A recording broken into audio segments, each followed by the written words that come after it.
सभी का इस मंच से हार्दिक स्वागत, वंदन एवं अभिनंदन।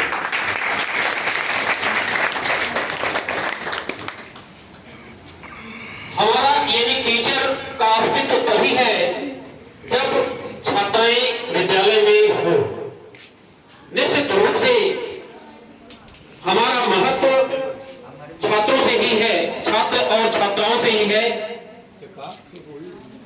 इसीलिए हमने ग्रुप के माध्यम से अनुरोध किया था कि हमारी छात्राएं आज 1 अप्रैल 2025 को विद्यालय में उपस्थित हो। हर व्यक्ति चाहता है अपना मान बढ़ाना, हम अपना ही मान बढ़ाने के लिए आपको बुलाएं। यदि आप ना आते तो हमारा मान न बढ़ता। आपको हमने क्यों बुलाया? शासन के निर्देशानुसार प्रवेश तो करना ही था, साथ ही साथ आपका स्वागत, वंदन, अभिनंदन करना था। शासन का निर्देश है, हमारी भी इच्छा होती है कि हम भी प्यारी छात्राओं का स्वागत, वंदन कर सकें। इस हेतु आज नवीन सत्र जो कि 2025-26 आज से प्रारंभ होने जा रहा है के तारतम्य में सामान्य एक झांकी प्रस्तुत करते हुए हमारे विद्यालय के शिक्षक और शिक्षिकाओं ने आपको आपका स्वागत, वंदन किया। इसके पश्चात शासन के निर्देशानुसार आपको कुछ इंफॉर्मेशन, कुछ जानकारी होनी चाहिए, क्योंकि ये जो सत्र हमारा प्रारंभ हो रहा है यह 1 महीने अभी चलेगा, यानी 1 अप्रैल से 30 अप्रैल तक आपको विद्यालय आना है।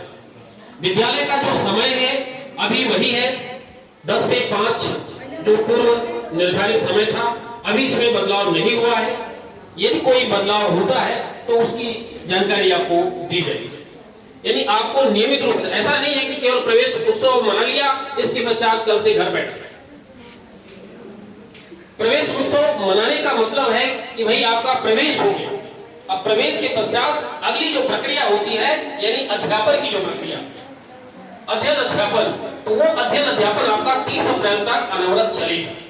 पिछले वर्षों में हम अपनी क्लास नहीं चला पाते थे कुछ टेक्निकल कारणों की वजह से, लेकिन इस वर्ष हमारे सम्मानित प्राचार्य महोदय और सभी आदरणीय शिक्षक और शिक्षिकाओं ने दृढ़ निश्चय किया है कि क्लास हमारी विधिवत संचालित है। यानी क्लास जिस तरीके से आप अक्टूबर, नवंबर, दिसंबर, जनवरी के महीने में पढ़ा करते थे, ठीक उसी तरीके से टाइम टेबल बन चुका है और उस टाइम टेबल के अनुसार आपका अध्यापन कार्य कराया जाए।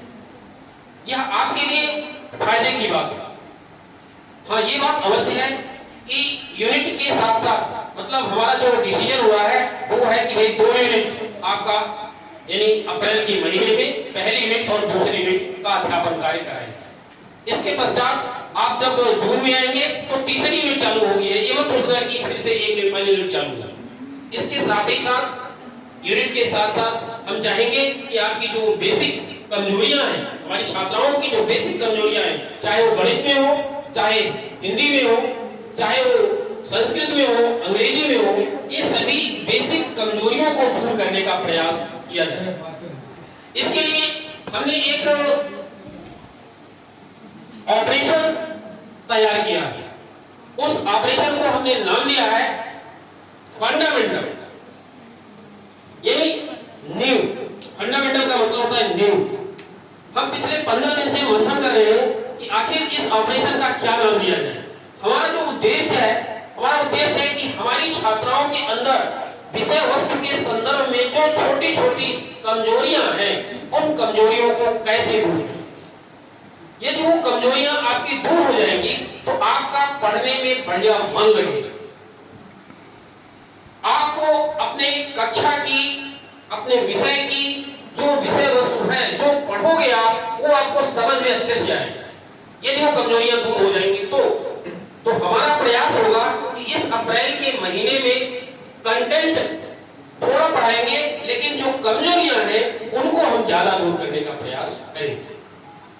ये हमारा जो ऑपरेशन होगा, जिसका नाम हमने आपको बताया फंडामेंटल या फाउंडेशन, जिसको बोलते हैं फाउंडेशन, ये हमारी ऑपरेशन का नाम है, ऑपरेशन फाउंडेशन। तो ऑपरेशन फाउंडेशन के तहत हम विशेष रूप से हिंदी, गणित और अंग्रेजी, इनकी कमजोरियों को, इनकी बेसिक जो बातें हैं वो दूर करने का प्रयास करेंगे, खासकर कक्षा 9वीं और 10वीं में। 11वीं और 12वीं में सीधे हम यूनिट पर आएंगे और पहली और दूसरी यूनिट पर प्रकाश डालेंगे।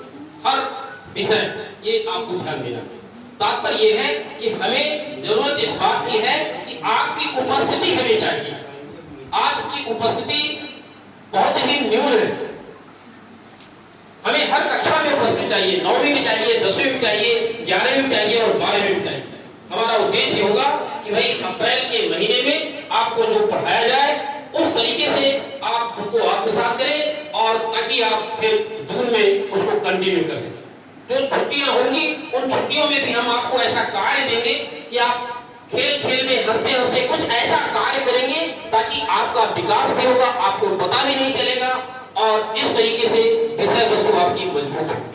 कुल मिलाकर के शासन का उद्देश्य है आपको आगे ले जाना और उसी कड़ी में हम लोग लगे हुए हैं। यदि आपने साथ दिया का मतलब यदि आप विद्यालय में उपस्थित हुए तो निश्चित रूप से आप ऊंचाइयों पर जाएंगे।